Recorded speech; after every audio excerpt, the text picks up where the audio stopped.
Dragi gledatelji, dobar dan i dobrodošli u podcast projekta Snovi. U današnjoj epizodi razgovarat ćemo o prvom masovnom javnom buntu u komunističkoj Hrvatskoj, studentskim demonstracijama 1959. godine. Nešto više o tome reći će nam izvanredni profesor dr. Wolfi Krašić sa Fakulteta hrvatskih studija Sveučilišta u Zagrebu. Doktore Krašić, dobar dan i dobrodošli još jednom u naš podcast. Dobar dan i hvala što ste me ponovno pozvali. Evo, da odmah krenemo u temu. Za početak, možete li meni i gledateljima dočarati kako izgleda istraživanje jedne ovakve nezastupljene teme, jer vjerujem da mnogi kad čuju studentske demonstracije 1959. će se zapitati što je sad to. Odakle vam onda ideja da to proučavate, kojim ste se sve izvorima koristili? Da, upravo tako, gotovo nitko za taj događaj ne zna. Moje bavljenje time je započelo kada sam od kolege povjesničara Velimira Veselinovića dobio poziv da napišem prilog za jedan od zbornika kojim se među ostalim obilježavala 150. obljetnica otvaranja modernog sveučilišta u Zagrebu te 355. obljetnica od njegovog utemeljenja. Budući da sam se opširno, prvenstveno u okviru moje knjige Hrvatski pokret otpora, bavio organiziranim oblicima otpora i oporbe jugoslavenskom komunističkom režimu od završetka II. Svjetskog rata do sredine 60-ih, gdje su posebno bili zastupljeni i mladi, dakle učenici viših razreda srednjih škola i studenti, odlučio sam da moja tema svakako će biti vezana uz studente. Drugi dio, jednako tako sam se bavio i režimskom represijom koja nije bila usmjerena samo protiv protivnika režima, nego i njegovih neistomišljenika koji su bili zaista široka skupina ljudi. Tako da je onda moja odluka se i proširila na represiju. Dakle, želio sam osmisliti temu koja bi uključivala studente i represiju jugoslavenskog komunističkog režima. O studentskim demonstracijama iz 1959. godine prije svega čitao sam u različitim arhivskim dokumentima, u sjećanjima nekih od sudionika koji su ih zabilježili, ali isto tako i u časopisima Hrvatske političke emigracije. Naime, ona je, barem jedan njen dio, nastojala biti, da tako kažem, glas zarobljene domovine, odnosno izvještavati stranu javnost i relevantne čimbenike na zapadu o progonu sunarodnjaka koji su se događali u Jugoslaviji, tako da su onda izvještavali i o ovome događaju. Što se tiče izvora, dakle, spomenuo sam, dominantno sam istraživanja napravio na temelju arhivskih izvora koji se čuvaju u Hrvatskom državnom arhivu.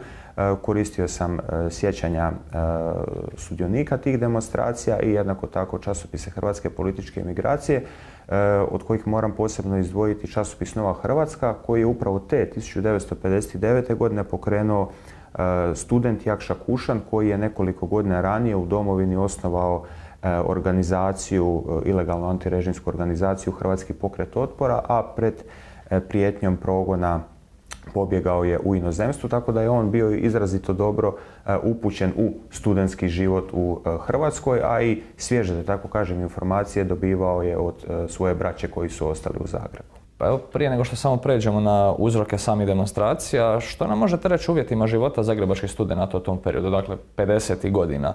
Kakve su bile cijene prehrane, kakve su bile cijene smještaja, uvjeti u domovima možda i kako su se recimo zagrebački uvjeti uspoređivali s uvjetima nekih drugih sveučilišnih središta u Jugoslaviji?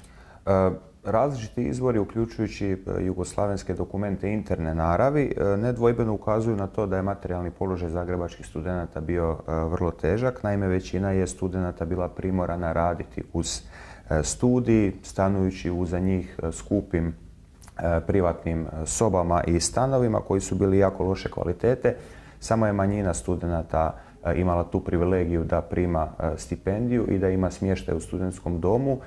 Međutim, i ta dva elementa nisu omogućavala, da tako kaže, normalan život, nego jedva, rekao bih, prije preživljavanja. Evo, možda da za mlade, za studente pokušam povući paralelu. Danas Republika Hrvatska sufinancira oko 72% obroka u studentskim menzama. 1960. godine, dakle u vrijeme godinu dana nakon prosvjeda, pronašao sam podatak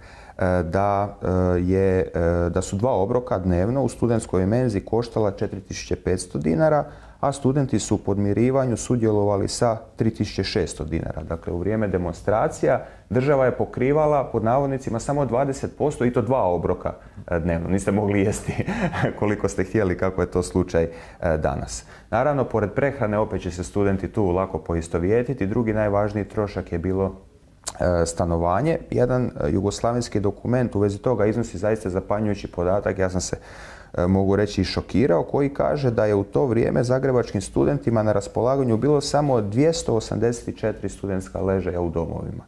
Ako uzmemo u obzir broj redovnih studenata, proizlazi da je nešto manje od 15% studenata samo živjelo u studentskim domovima. Dakle, tu nisu uračunati izvanredni studenti i nisu uračunati apsolventi. Za usporedbu, pitali ste me u drugim sveučilišnim centrima koliko sam uspio pronaći podatke, taj iznos bio dvostruko veći. Oko 30% studenata je stanovalo u studentskim domovima. Pri tome treba kazati da je i dio zagrebačkih studentskih domova bio preopterećen, odnosno da nisu baš bili prikladni za stanovanje. Što se tiče stipendija, dokumenti pokazuju da je otprilike četvrtina zagrebačkih studenata primala stipendiju. Ona je iznosila otprilike 6.700 dinara i kada uzmete u obzir cijene stanovanja i cijene prehrane u studentskim menzama, vidite da je to taman toliko, da se pokriju ta dva troška, a ostalo snađi se druže, rekli bismo. Jasno, studenti koji su stanovali u privatnom smještaju nalazili su se u daleko težoj situaciji. Prema, rekao sam, dobro obaviještenom časopisu Nova Hrvatska, privatni smještaj, ali za to bi se dobio nekakav sobičak, mala soba sa krevetom, koštao između 2 i 3 tisuće dinara. Vratio bi se još tu na studentske menze, zato što je to bitno za neposredni povod izbijanja demonstracija. Hrana u njima je često bila loše kvalitete, a isto tako nije bila ni nešto nutritivno vrijedna. Recimo, Nova Hrvatska piše da su otprilike trećinu kalorija studenti dobivali iz kruha, koji ima nisku nutritivnu vrijednost. Dakle, i tu je postojao znatan problem. Studenti su imali, zbog opisane situacije, velika očekivanja od novo otvorenog studentskog centra koji danas je u pogonu, dakle, na Savskoj cesti, i menze koja je puštena u promet, da tako kažem, 1. svibnja 1959. godine. Međutim, i ondje se ponovila ista praksa. Hrana je bila vrlo loše kvalitete i jako se dugo moralo čekati u redu da bi se ručalo ili večeralo, tako da je onda situacija koja je uslijedila u toj menzi bila okidač za izbijanje dugo nakupljenoga, opravdanoga nezadovoljstva i ogorčenja zagrebačkih studenata. Pa je li bilo onda, s obzirom na te uvjete, i ranije nekih možda demonstracija, štrajkova studenata, prosvjeda i sl.? Da, vrlo slična situacija se dogodila nekoliko godina ranije, 1954. godine u Beogradu, gdje su također izbile masovne studentske demonstracije i povod je bio isti. Ogromno nezadovoljstvo zbog jako teškog materijalnog položaja studenata, međutim, slično kao i zagrebačke, ako pregledavate i historiografiju u Srbiji, i taj događaj je vrlo slabo poznat. Pale su u zaborav, slično kao i ovaj događaj iz 1959. godine. Pa evo, nešto ste malo i natuknuli sad u prošlom pitanju što se tiče povoda i uzroka. Koji bi onda bili povod i uzroci tih demonstracija i što me isto zanima, jesu li te demonstracije samim time bile organizirane ili su one bile spontane? Spomenuo sam na početku, dakle, da sam pronašao i neka sjećanja sudionika, pa možda da dademo njima riječ, da nam oni oslikaju kako je to izgledalo. Jedan od studenata, ime mu je bilo Željko Sabol, prepričao je opis studenta Dragutina Rotima koji je bio pokretač svega, zapisavši sljedeće. Tako je 11. svibnja došao na ručak Dragutin Rotim, uzeo juhu i rižu. Juha je bila uobičajeno slaba, ali podnošljiva. Međutim, grumen riže bio je smrdljiv i krut poput sirovog krumpira. Izgubivši živce, Rotim je ustao i povikao: "Hrana je očajna, to nije za jelo." I nakon toga je nezadovoljstvo u studentskom centru doslovno eksplodiralo, a kako je to izgledalo, otpisao nam je drugi student, Marijan Pavan iz Karlovca, koji kaže: "Stajao sam s pladnjem za posluživanje i čekao u redu kada je nastala neopisiva gužva i galama na mjestu gdje se dijelila hrana. Stolovi su se prevrtali i stolice letjele zrakom i studenti masovno krenuli na ulicu. Ogorčeni i ljutiti, vičući parole poput "mi smo gladni", krenulo se prema centru grada. Tako i ja, a svi smo u sebi još nosili neke dodatne parole i razloge za protest." Sada kako je to dalje izgledalo, ponovno dajemo riječ Dragutinu Rotimu, koje prenosi Željko Sabol i kaže ovako. Na prijedlog začetnika Rotima malo izaslanstvo je krenulo u gradsku vijećnicu u ondašnjoj ulici Proleterskih brigada kako bi se požalilo gradonačelniku Većeslavu Holjevcu. Ostali, sve više uzbuđeni i nezadovoljni, spremno su se odazvali pozivu da krenu na Markov trg pred Sabor i obrate se Vladimiru Bakariću, tada, a i kasnije najmoćnijem i najutjecajnijem hrvatskom komunistu. Tako je velika skupina na čelu sa studentom Nosićem pošla Savskom cestom do Frankopanske, ulice vičući dajte nam jesti. Ali čuli su se i povici dole crveni, dole komunizam. Valja istaći da su među demonstrantima bili i članovi Saveza komunista Jugoslavije, no dakako protukomunističke parole izvikivali su njihovi neistomišljenici. I sada možda dolazi najupečatljivija scena, barem po meni. Sabol nastavlja opis ovako. Istodobno je u studentski centar došao Holjevac i tamo ga je dočekao Rotim. Osoblje kuhinje ponudilo je gradonačelniku da proba rižu iz jednoga lonca. No posumnjavši da je to naknadno skuhano, Rotim ga je odveo do svoga stola kako bi kušao iz njegovog tanjura. Učinivši to, Holjevac je izjavio: ovo je samo za svinje. Komunističke vlasti su vrlo brzo donijele odluku da se nikako prosvjednike ne pusti da dođu na središnji Zagrebački trg, a kamoli pred Sabor, i traže razgovor sa Bakarićem, i upravo je na sjednici najvišeg partijskog tijela, izvršnog komiteta, centralnog komiteta Saveza komunista Hrvatske, Vladimir Bakarić rekao ovo, citiram ga. Kad sam saznao da i dalje nastavljaju, jer se sa njegovim odgovorom nisu zadovoljili, misli na Većeslava Holjevca, rekao sam da ih u centar grada ne treba pustiti. Tako su u početku Frankopanske bili spriječeni, odakle su se i razbježali.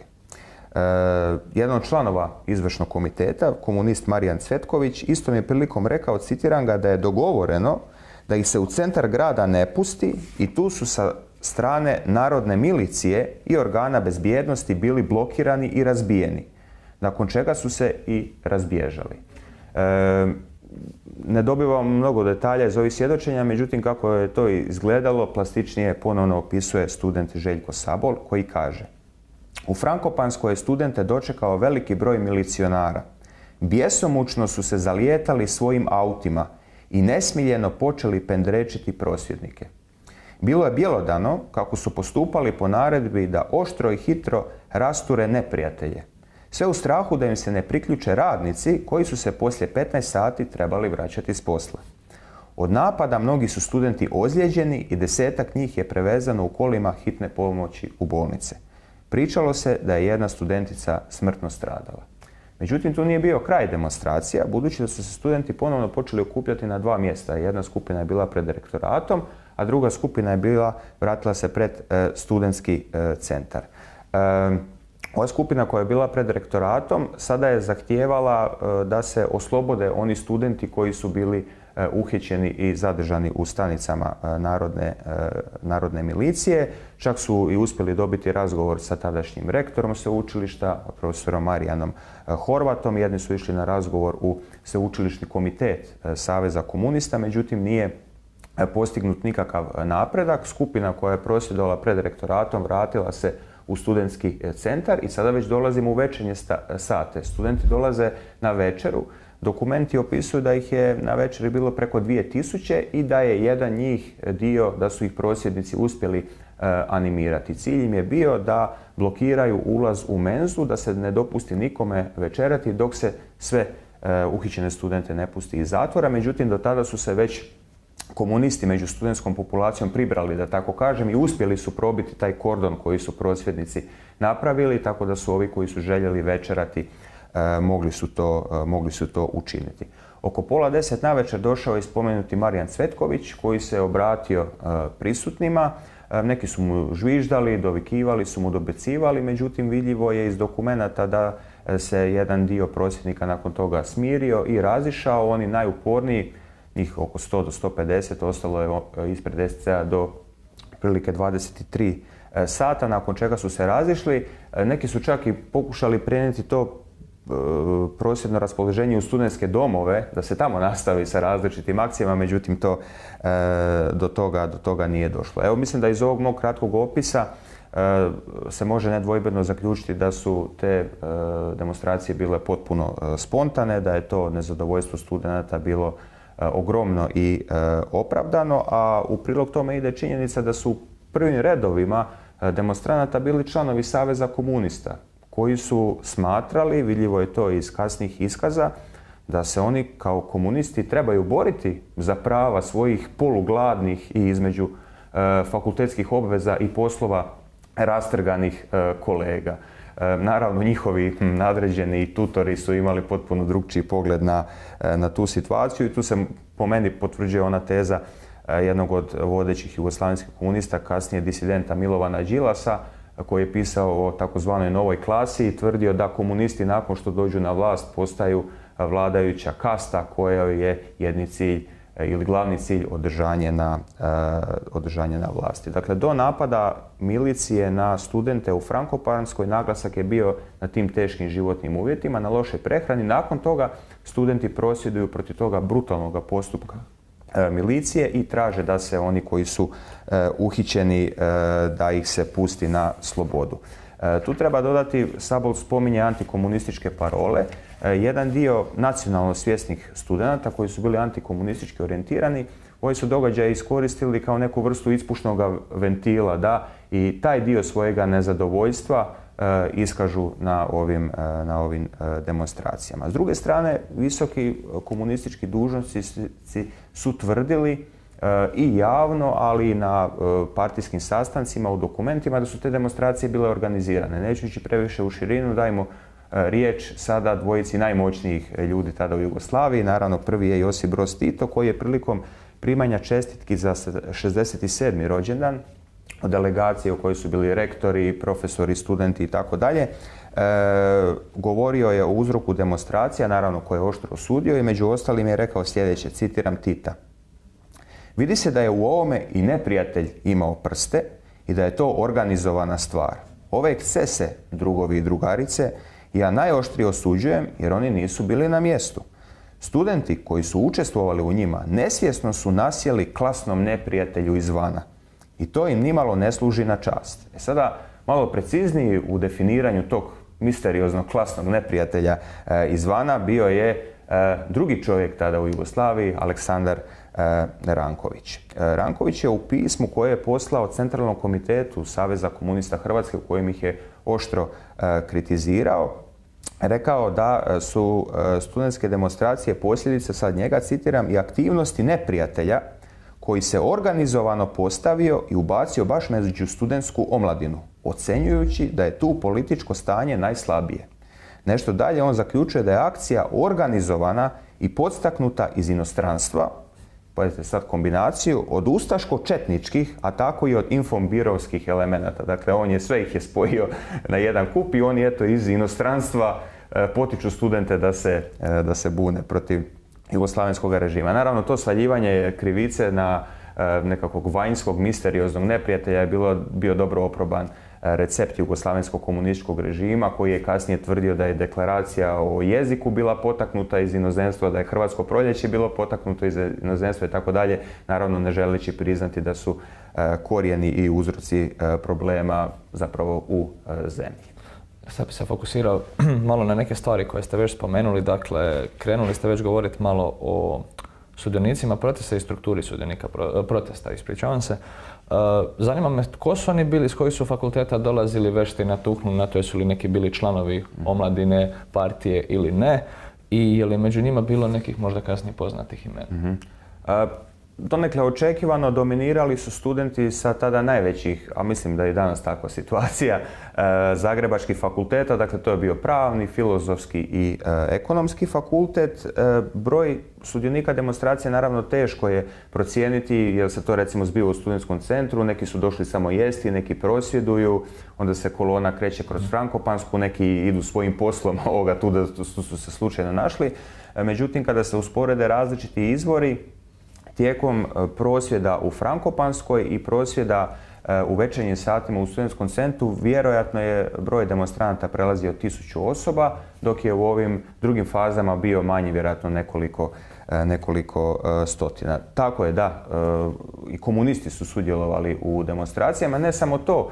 Među onim najgrlatijima koji su izvikivali parole, mi smo gladni, koji su tražili sastanak sa Holjevcem, sa Bakarićem, koji su poticali druge na prosvjede, također je bilo članova Saveza komunista, ali i onih studenata koje je jugoslavenski režim i od ranije nadzirao i progonio kao takozvane hrvatske nacionaliste, koji su se onda i kasnije susreli sa novim oblicima progona.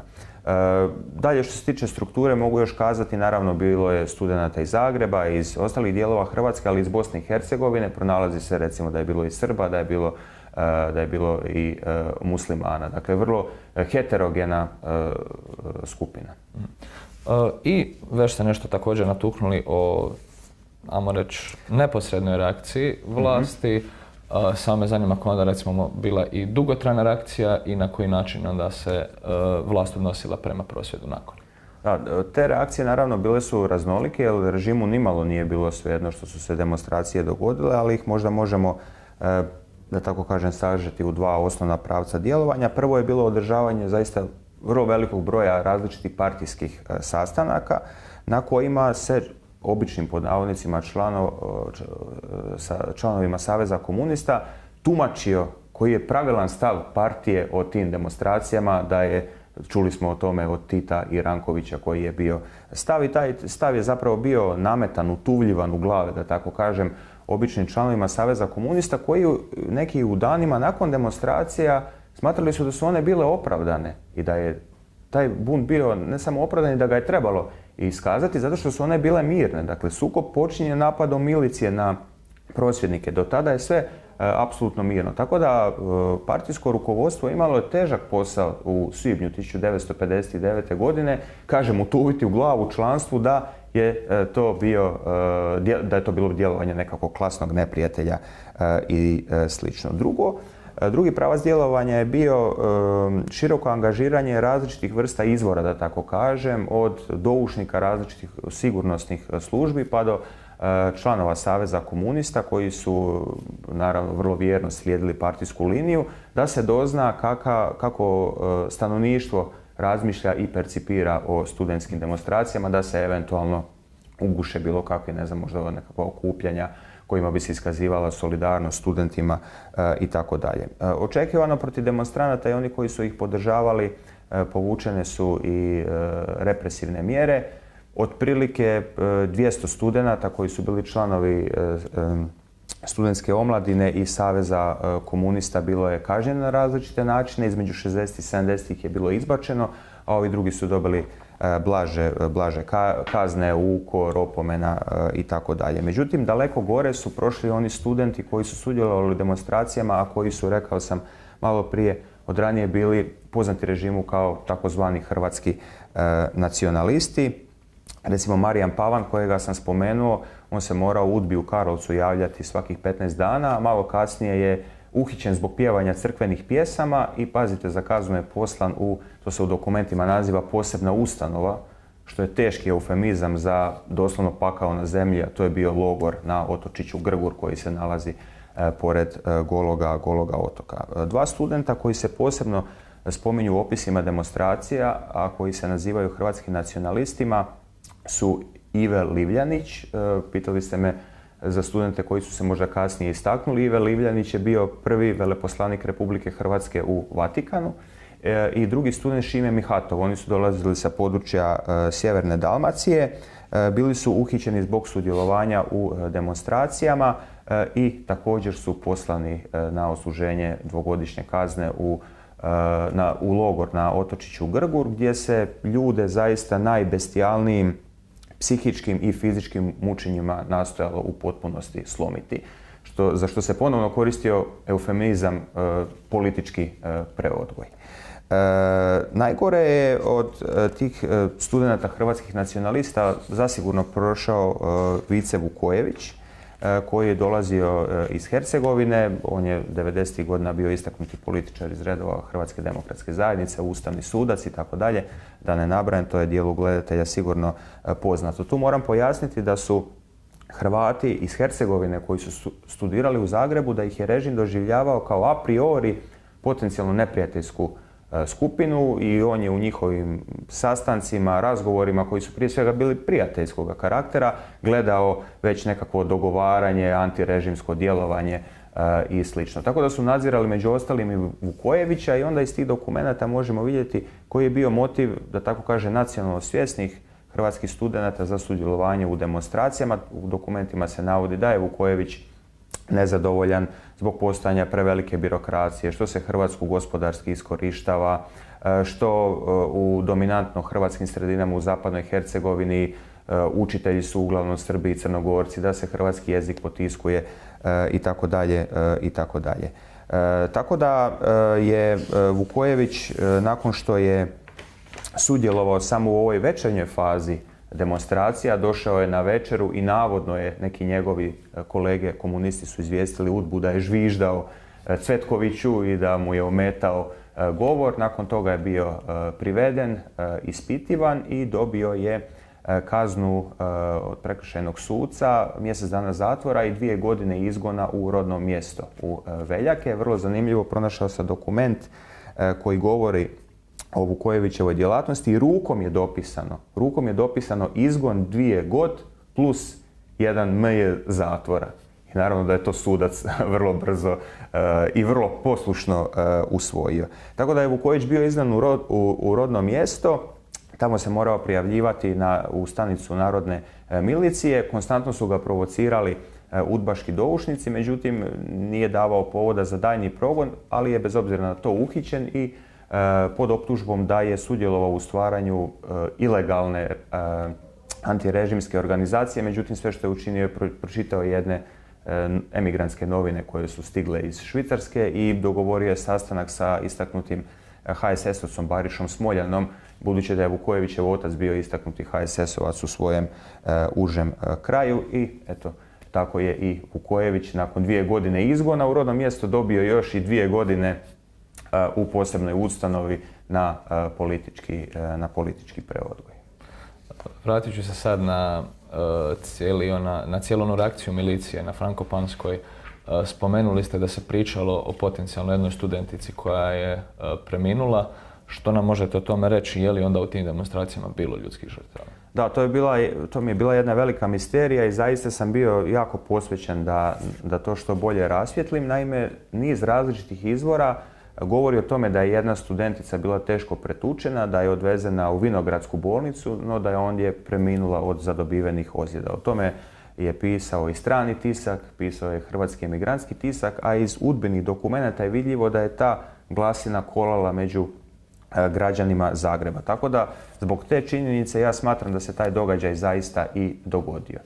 Sada, jedini trag o identitetu te osobe pronašao sam u jednom emigrantskom časopisu u kojem je stanovita Danka, samo se tako potpisala, tvrdila da je ona bila studentica koja je sudjelovala u tim studentskim demonstracijama i da je poginula bila njezina prijateljica koja se zvala Anica Cesarić. Meni vrlo zanimljivo, a onda vjerujem i vama, napisala je da su obje bile studentice povijesti, što me dodatno motiviralo da to istražim.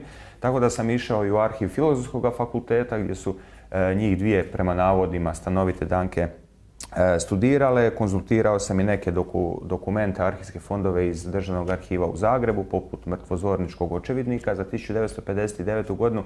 Nažalost nisam uspio potvrditi identitet poginule studentice, tako da evo, možda netko od zainteresiranih gledatelja se odluči i to dodatno istražiti, jer kažem, uvjeren sam da se to dogodilo i svakako bi bilo prikladno da se to jednoga dana i u konačnici rasvijetli. Da, svakako, pa evo, to je još jedan prilog u toj nepoznanici cijelog ovog događaja i da onda ostanemo malo na tom, evo za kraj. Prema vašem mišljenju, zašto je onda to danas nepoznat događaj, ne samo u javnosti, nego evo čak i u našoj historiografiji? Rekao bi da su dva glavna razloga kumovala takvoj situaciji. Prvi je bio taj što je o tome vladao u javnom prostoru gotovo zavjes šutnje. Vidjeli smo o tome javno govorio samo Tito i oštro ih je osudio. I to je bilo to što se tiče medijskih napisa o tome događaju. A druga stvar, mislim da je taj događaj pao u drugi, treći plan, pa onda je u zaborav zbog studentskog pokreta iz 1971. godine i studentskog štrajka i represije koja je uslijedila prema studentima, zato što je to bio daleko dugotrajniji i širi društveni pokret koji je onda i ugrađen i u temelje današnje samostalne i demokratske Republike Hrvatske, tako da eto, mislim da su na djelu bili ti razlozi. Eto, doktore Krašiću, hvala vam lijepa što ste došli u naš podcast, rekli nam nešto više o ovom manje poznatom događaju. Hvala vama i evo, nadam se da će ova tema posebno zainteresirati naše studente. Hvala. I hvala i vama, dragi gledatelji, kao i uvijek na pažnji. Sve informacije o ovom projektu možete pronaći na snovi.eu, ali i na Facebooku, Instagramu, TikToku i YouTubeu. Doviđenja.